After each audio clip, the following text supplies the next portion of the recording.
Hi, and thank you so much for joining me today. This is Paul with the Tenant File Property Management Software.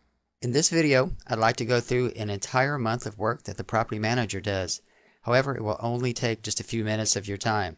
I will charge rent, post rent income, make payments, write a check, pay owners, upload vacancies to the internet, and even make a backup, all in less time than it takes for you to have a cup of coffee. You'll see that the Tenant File is the easiest, fastest, and most secure software available. It is not web-based, so it has the advantage of speed and peace of mind that your data is safe and secure in your own hands. Hold on, because I'm going to go pretty fast. Let's take a quick look before we get started at how the Tenant File is set up. I'm going to click on the Owners button from the main menu. Here's a tree where you can access any owner, property unit, or tenant. You can also access them by the tabs at the top, or you can click the Find button. Since we're going to make a property vacant, I'm going to take a quick look at features. If you click on the Features button, you will see that you can have information about bedrooms and bathrooms, interior, exterior, appliances, or general. Plus you can have an unlimited number of photos and descriptions of each property. Alright, so let's get started. The first thing to do at the beginning of the month is to charge rent. So I'm going to go to Post Rent. I want to charge rent to all my tenants. Charge tenants now. And that's done. Now we want to post the rent received from the tenants. Click on Post Rent again. I want to post rent income. It's set to charge a management fee automatically right here. And I do want to create a bank deposit, so let's do that. And I'll hit continue. It's already calculated all the management fees. All I have to do here is click Begin Posting Now. We'll just take a quick look at that in the ledger and you'll see what's happened. Rent has been charged and rent has been received for the tenant.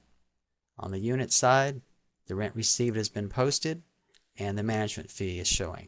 I don't have any late tenants right now, but if you wanted to post late fees, you would just go to Posting, Charge Late Fees. This is all set up and saved, and I would hit Post Late Fees Now.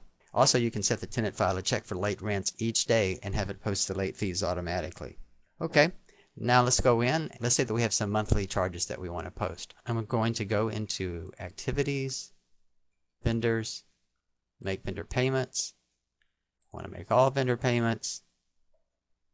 Process payments now. It's already created all the checks to the vendors. Take a quick look at some of those checks. It just created all those automatically. Now let's say we want to add a check of our own. We'll click on Checks and Deposits. We'll go to New, go to our vendor list,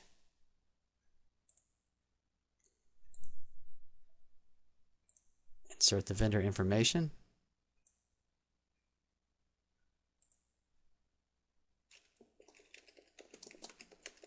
tell it what rental unit that the work was done on,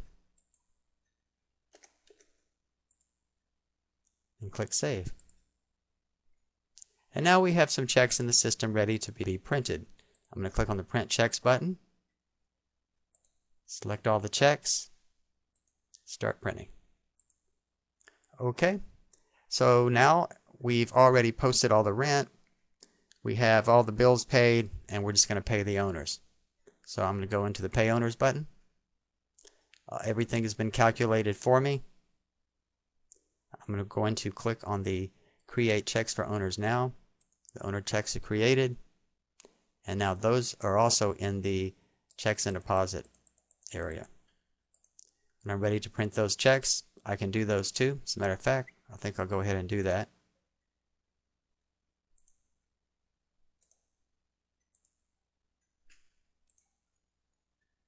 And let's take a look at just one of the many reports that you can run. So here's an income expense report for the owner. Everything that's on this I have already done in this demo.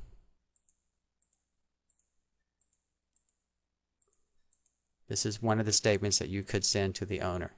You can also email the statements to the owner. Okay, we're almost done. What I'm going to do now, I'm just going to go to a tenant. Let's choose this first one here, Randall Fieldstone. I'm going to make this tenant vacant. I'm going to move this tenant out.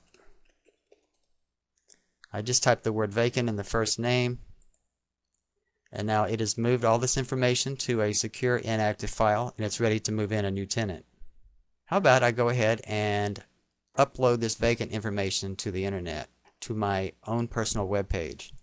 I'm going to go to File, Rental Wiz. I want to create a new listing. Here are all my tenants. Right now I just want all vacancies, and there's the one that I just made vacant. I'm going to choose Create Listing. It's already uploaded it to the internet. I'm going to choose Go to Listing website. Take a look at it. This is what it created with one click. It pulled all the information from the tenant file, uploaded it to my own personal website, which comes free with the tenant file purchase. And now I want to take this same listing and syndicate it to other websites throughout the internet. One click as well.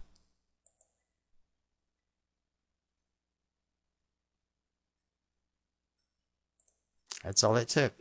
I could also create a Craigslist ad, and I could create a flyer as well.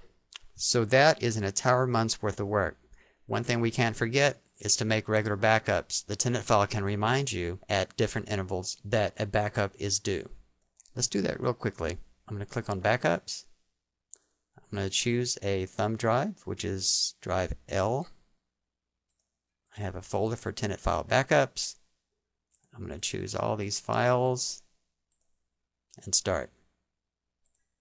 So that's how easy it is to make a backup and how easy it is to process an entire month's worth of work in just a few minutes. Thank you so much for listening. If you have any questions, please give us a call at the number on the screen or visit our website at www.tenantfile.com. Thank you. Talk to you later.